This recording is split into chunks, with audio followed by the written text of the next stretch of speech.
Pension कोई खैरात नहीं है, पेंशन अधिकार है और इस पेंशन के ऊपर आप कैंची नहीं चला सकते। सरकार को इस पूरा बास्केट बदल दिया गया है दोस्तों।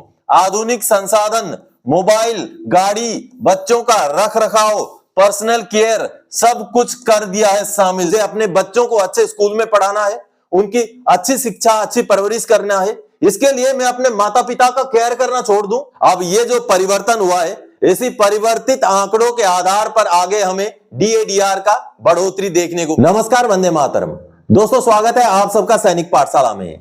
डीएडीआर को तय करने वाले एआईसीपीआईएन के आंकड़ों में पूरा बदलाव हो गया है। जी हां दोस्तों, 2024 को बेस ईयर बना के भारत सरकार ने डीएडीआर तय करने वाले एआईसीपीआईएन के नए आंकड़ों का प्रेस रिलीज जारी किया है। पहली बार नए आंकड़े सामने आए हैं दोस्तों। और दोस्तों, ये आंकड़े बहुत अहम है क्योंकि कई सारी चीजों को बदला गया है। हमारी शिकायत रहती थी कि जो एआईसीपीआईएन का जो बास्केट है, जिस बास्केट पर जिन भी चीजों को, जिन वस्तुओं को लेकर के महंगाई के आंकड़े को तय किया जाता है, उस बास्केट में उन वस्तुओं की, उन सर्विसेज की बदलाव होना जरूरी है। अब बदलाव कर दिया गया है, बहुत सारी नई चीजों को इंक्लूड कर लिया गया है। आपका मोबाइल का खर्चा, आपका हेल्थ का खर्चा, आपका घर का रख रखाव का खर्चा, आपके पालतू जानवरों का भी खर्चा, या चाहे कोई भी खर्चा जो आप करते हो, उन सभी को इंक्लूड करके नया बास्केट बना लिया गया है दोस्तों, जिसका पहला प्रेस रिलीज भारत सरकार की तरफ से जारी कर दिया गया है। अब क्या हमारा डीएडीआर जिस तरीके से 2006 से लेके 2016 के बीच में 125% पहुंचा था, क्या उसी तरीके से आने वाले समय में भी अच्छा खासा उछाल देखने को मिलेगा? क्या अब इन आंकड़ों से नए डीएडीआर के पैमाने तय होंगे? इसके बारे में बात करेंगे दोस्तों। और इसके साथ ही साथ 8वां पे कमीशन में क्या भारत सरकार पेंशनरों को बोझ मान रही है? क्या भारत सरकार खास करके रक्षा यानी कि डिफेंस पेंशनरों को बोझ मान रही है? यह सवाल क्यों खड़ा हुआ है? क्योंकि यह सवाल हमें खड़ा करना पड़ेगा दोस्तों। चलिए आगे इसके बारे में भी बात करेंगे क्योंकि बेहद अहम मसला है ये। चलिए दोस्तों, दोनों विषयों को लेकर आगे बढ़ेंगे, लेकिन आगे बढ़ने से पहले हमेशा की तरह आप अगर सैनिक पाठशाला चैनल का वीडियो पहली बार देख रहे हैं या अभी तक चैनल को सब्सक्राइब नहीं किया है, तो चैनल के साथ जुड़े रहने के लिए, इसका हिस्सा बने रहने के लिए और आपसे जुड़ी हुई भरोसेमंद ऑथेंटिक जानकारी आप पाते रहने के लिए चैनल को सब्सक्राइब जरूर करें। दोस्तों आगे बढ़ते हैं। सबसे पहले जैसे आप यहां देख पा रहे हैं, भारत सरकार ने सीपीआई के नए आंकड़े जारी कर दिए, जिसमें बेस ईयर 2024 को लिया गया है। बहुत सारे बदलाव किए गए हैं, पूरा बास्केट बदल दिया गया है दोस्तों। आधुनिक संसाधन, मोबाइल, गाड़ी, बच्चों का रख रखाव, पर्सनल केयर, सब कुछ कर दिया है शामिल। जी हां, वैश्विक मानकों के आधार पर बढ़ेगा अब डीएडीआर। जी हां, जो भारत सरकार की तरफ से आंकड़े जारी किए गए हैं, जो प्रेस रिलीज जारी किया गया 21 पन्नों का है, चलिए उसको देखते हैं। दोस्तों बेस ईयर 2024 के हिसाब से पहला जो है इंडेक्स जारी कर दिया है भारत सरकार ने, जो आने वाले समय में हमारा डीएडीआर को तय करेगा।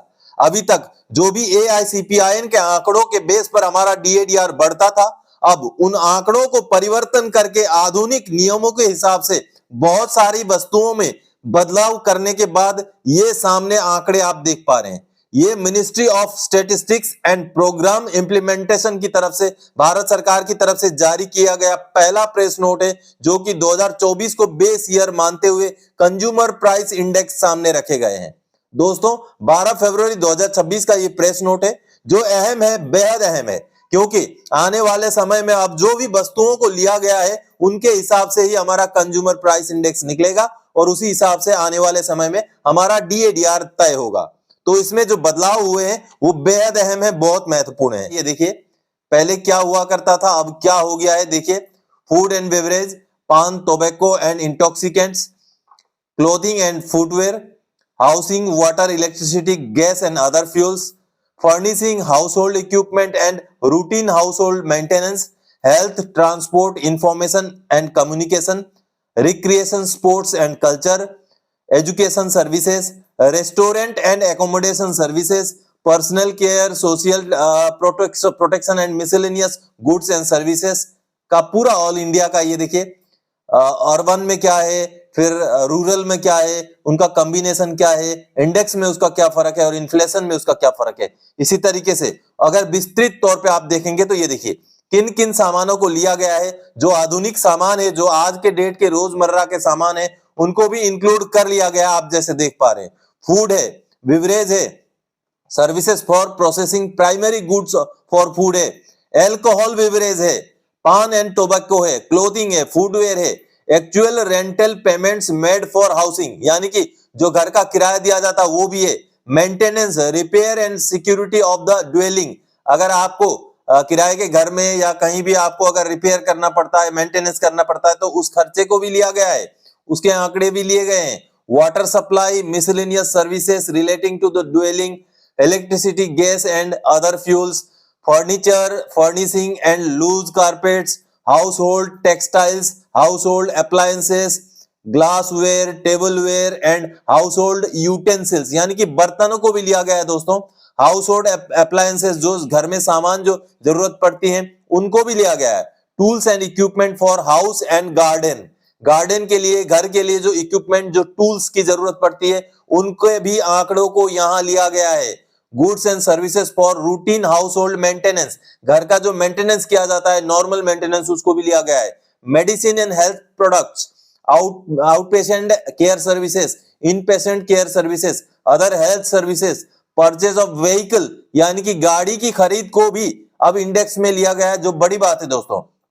Operation of personal transport equipment, passenger transport services, transport service for goods, सामान के ढोने को भी यहां पर इंडेक्स में लिया गया है। Information and communication equipment, information and communication equipment में आपके मोबाइल वगैरह कई सारी चीजें आ जाएंगी। इंफॉर्मेशन एंड कम्युनिकेशन सर्विसेज, जिसमें मोबाइल का रिचार्ज करना, डाटा रिचार्ज करना, वाईफाई जैसी चीजें भी इसमें शामिल हो जाएंगी। Recreation durables, other recreational goods, garden products and pets, यानी कि जो गार्डन के प्रोडक्ट्स हैं या जो आपके पालतू जानवर के ऊपर जो खर्चा होगा, उनको भी यहां पर लिया गया है। रिक्रिएशनल सर्विसेज, कल्चरल गुड्स, तो इस तरीके से आप देखिए, cultural services, newspaper and book stationery, early childhood and primary education, secondary education, higher education, education not defined by level, यानी कि शिक्षा के खर्चों को भी, good and food and beverage services, जो सर्विंग सर्विसेज को भी लिया गया है। एकोमोडेशन सर्विसेज, पर्सनल केयर, देखिए पर्सनल केयर को भी लिया गया है। Other personal effects and other services, तो हर चीज को लेते हुए ये 2024 के जो है इंडेक्स बनाए गए हैं दोस्तों। अब चलिए आगे, इसमें कुछ महत्वपूर्ण सवाल और उनके जवाब हैं जो हमें समझना जरूरी है, और देश के विभिन्न हिस्सों से इनको लिया गया है। सीपीआई भी और इन्फ्लेशन भी आप देख पा रहे हैं। देखिए देश के बहुत सारे हिस्सों से इसको लिया गया है।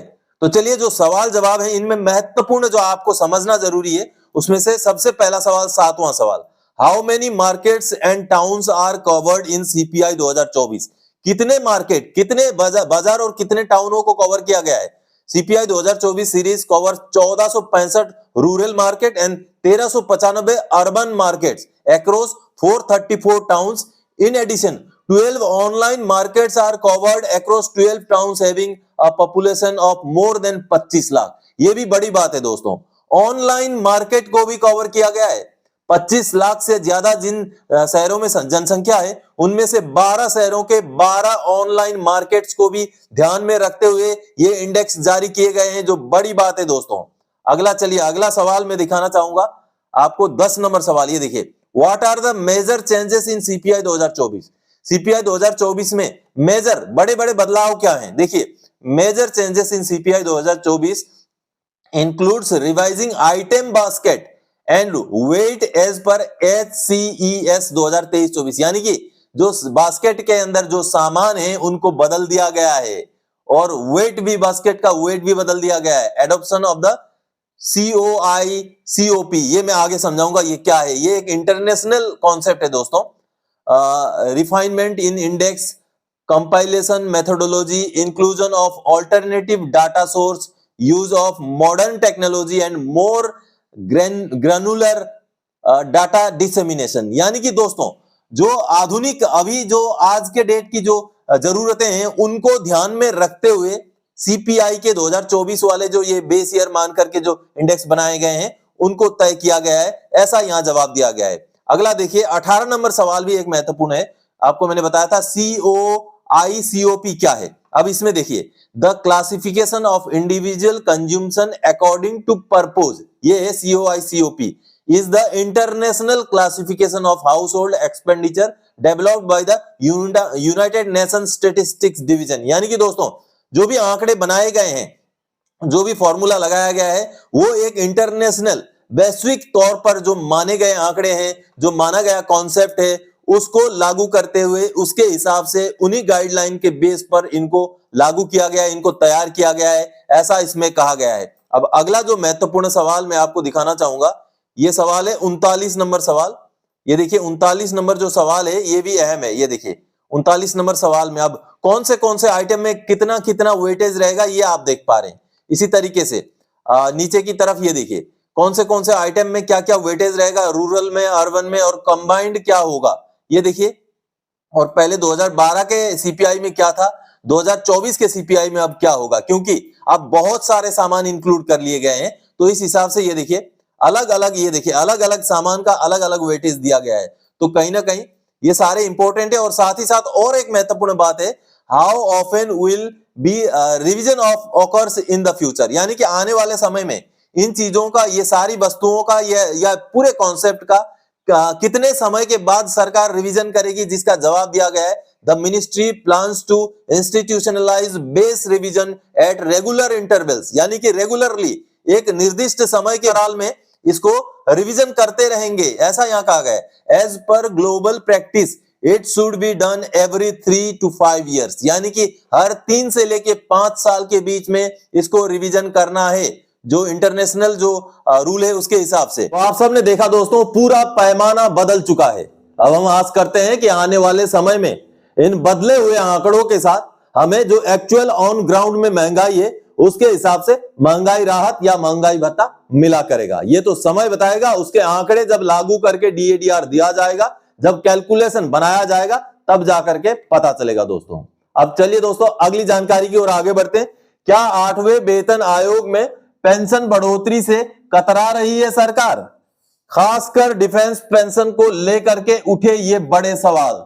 दोस्तों आप सबको पता है, कल ही मैंने वीडियो में आप सबको दिखाया था, भारत सरकार ने जो 18 सवाल 8वें पे कमीशन को लेकर पूछे हैं, जिनका जवाब आप भी दे सकते हैं, हम भी दे सकते हैं, कोई सरकारी विभाग भी दे सकती है। तो ऐसे में जो 18 सवाल हैं, उनमें से 2 महत्वपूर्ण सवालों की ओर मैं आपका ध्यान आकर्षित करना चाहता हूं, जिसमें पहला सवाल ये सामने आप देखिए 11 नंबर का सवाल है, जो कि पेंशन के संबंध में सवाल है, जिस पर आप देख पा रहे हैं 7वें वेतन आयोग ने यह आकलन किया था कि जनवरी 2014 में केंद्र सरकार के लगभग 47 लाख सेवारत कर्मी थे।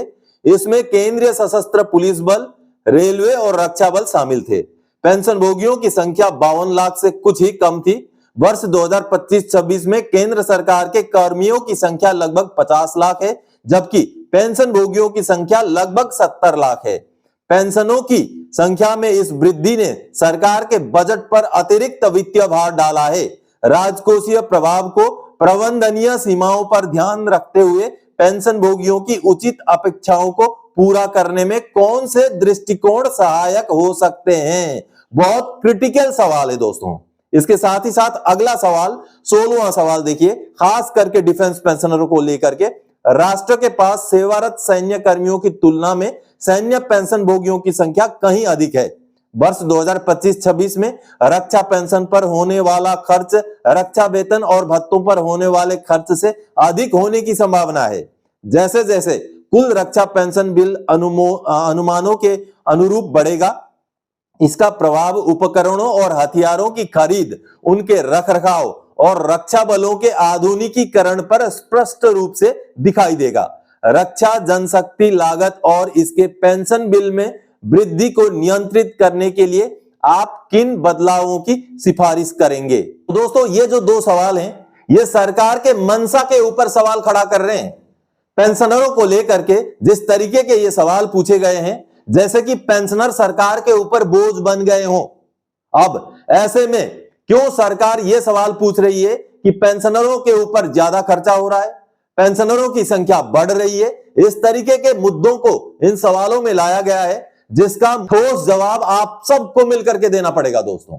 आप सबको ये 18 सवालों का जवाब देने के लिए जरूर कोशिश करना चाहिए। कैसे जवाब देते हैं उसका लाइव डेमो भी मैंने दिखाया हुआ है, क्योंकि इन सवालों का जवाब अगर 16 मार्च के अंदर अंदर आप सबने नहीं दिए तो हो सकता है इनके ऊपर सही में सरकार विचार करने लग जाए। तो ऐसे में पेंशनर सरकार के ऊपर कभी बोझ नहीं हो सकते, इस बात को आपको बार बार जवाब के जरिए देना पड़ेगा। आप में से जितने भी लोग ये वीडियो देख रहे हैं, कृपा करके 18 सवालों का जवाब को जरूर अटेम्प्ट करें, जरूर उसमें अपना जवाब दर्ज कराएं। आप हिंदी में लिख सकते हैं, हिंदी में लिखें, अंग्रेजी में लिख सकते हैं, अंग्रेजी में लिखें, रोमन में लिख सकते हैं, रोमन में लिखें और जवाब जरूर दाखिल करें दोस्तों, क्योंकि बेहद महत्वपूर्ण विषय है ये। और जो सवाल सरकार ने किए हैं कि मानो पेंशनर उनके ऊपर बोझ बनते जा रही हैं, लेकिन इसको लेकर के सरकार के द्वारा ही अभी संसद में 2 फरवरी 2026 को एक सवाल जवाब का ब्यौरा आपको दिखाना चाहूंगा। ये सामने आप सवाल जवाब का ब्यौरा देख पा रहे हैं, जिसमें भारत सरकार से जो सवाल पूछा गया था, श्री बाबू सिंह कुशवाहा, श्री देवेश साख्या और श्री नीरज मौर्य, ये 3 लोकसभा के सांसद हैं, उनके द्वारा पूछा गया ये सवाल। देखिए सवाल का पहला वाला ही जो पॉइंट है उसमें देखिए, वित्त वर्ष 2015 और वित्त वर्ष 2024 के बीच देश के सार्वजनिक और निजी क्षेत्र के वाणिज्यिक बैंकों द्वारा 12.3 लाख करोड़ रुपए के ऋण को माफ करने के क्या कारण हैं। देखिए दोस्तों, सरकार ने 2015 से लेकर 2024 तक में 12.3 लाख करोड़, अगर आप पेंशन के साथ, अगर डिफेंस पेंशन के साथ इस पैसे को कंपेयर करेंगे तो 10 साल से भी ज्यादा पेंशन देने वाला ये बजट हो सकता है, जिसको भारत सरकार ने ऋण माफ करने में इस्तेमाल कर दिया। तो उसी को लेकर सवाल किया गया, जिसका जवाब भारत सरकार ने अपनी तरीके से दे दिया। चलिए, ये तो था सवाल और जवाब। इससे एक एग्जाम्पल मिलता है, एक एग्जाम्पल मिलता है कि बजाय पेंशनरों के पेंशन के ऊपर अपना माथा पच्ची करने के, इन चीजों पर माथा पच्ची करे सरकार। किस तरीके से उन ऋणों को, जो ऋण दे दिए गए हैं, जो नहीं रिकवर हो रहे हैं, उनको रिकवर कैसे किया जाए। बहुत सारे ऐसे स्कीम्स हैं जो ऑन ग्राउंड इंप्लीमेंट नहीं हो रहे हैं, बहुत सारे ऐसे स्कीम्स हैं जो जिनको मिलना चाहिए उनको तो मिल रहा है, उनके अलावा उनको भी मिल रहा है जिनको नहीं मिलना चाहिए। तो ऐसे बहुत सारे हजारों की संख्या में स्कीम्स हैं जिनसे सरकार पैसा बचा सकती है। ये जो ऋण माफी वाला ये जो मुद्दा है, आपने देखा 10 साल में 12.3 लाख करोड़। तो ये पैसे अगर इसमें से 50% पैसा भी सरकार रिकवर कर ले तो कहीं ना कहीं पेंशनरों को लेकर के दिमाग में टेंशन लेने की सरकार को शायद जरूरत ना पड़े। तो ये जो 2 सवाल किए गए हैं, जो बेहद ही दुखद सवाल हैं, ये सवाल नहीं होने चाहिए थे। पेंशनरों को बोझ नहीं माना जा सकता। आप आधुनिकीकरण, मॉडर्नाइजेशन, अच्छे इक्विपमेंट का बहाना बना करके पेंशनर को उनके अधिकार से वंचित नहीं कर सकते। ये तो ऐसा हो गया जैसे कि मुझे अपने बच्चों को अच्छे स्कूल में पढ़ाना है, उनकी अच्छी शिक्षा, अच्छी परवरिश करना है, इसके लिए मैं अपने माता पिता का केयर करना छोड़ दूं। क्या ऐसा हो सकता है कि मैं अपने बच्चों को पढ़ाने के लिए अपने माता पिता का केयर करना छोड़ दूं? तो इसी तरीके से आप मॉडर्नाइजेशन का बहाना बना करके, आप नए इक्विपमेंट का बहाना बना करके, इक्विपमेंट के रख रखाव का बहाना बना करके आप पेंशनर्स के अधिकारों को, पेंशनर के ऊपर होने वाला खर्चे को डिनाई नहीं कर सकते, आपको देना पड़ेगा। और सबसे पहली बात तो यह दुखद है कि इस तरीके के सवाल 8वें पे कमीशन के संदर्भ में भारत सरकार ने पूछे हैं, जो कहीं ना कहीं कंडेमनेबल है। हम कंडेम करते हैं ऐसे सवालों का जो पेंशनर के अधिकार के ऊपर सवालिया निशान खड़ा कर रहे हैं। तो कहीं ना कहीं आप सबको अटेम्प्ट करना पड़ेगा दोस्तों। आप सब सामने आइए, इन सवालों का जवाब दीजिए, ठोक कर दीजिए कि पेंशन कोई खैरात नहीं है, पेंशन अधिकार है और इस पेंशन के ऊपर आप कैंची नहीं चला सकते। सरकार को इस बात को जाहिर करवाना पड़ेगा और ये तभी हो सकता है जब आप सभी इन सवालों के जवाब देंगे, आप सभी लॉगिन होंगे। मैंने पूरा समझाया हुआ कैसे लॉगिन होना है, कैसे आपने जवाब देना है। जवाब आपके ऊपर है, आप क्या जवाब देना चाहते हैं वो कंप्लीटली आपके ऊपर है, लेकिन जवाब जरूर दें दोस्तों, क्योंकि इस तरीके के सवाल उठने लग गए हैं जो पेंशन के ऊपर कहीं ना कहीं बड़ा सवालिया निशान सरकार की तरफ से खड़ा किया गया है। तो दोस्तों, आज के इस वीडियो में इन्हीं मुद्दों को लेकर आया था। आने वाले समय में और कोई जानकारीदायक, आपसे सरोकार रखने वाला विषय लेके मैं फिर से हाजिर हो जाऊंगा। तब तक के लिए जय हिंद दोस्तों।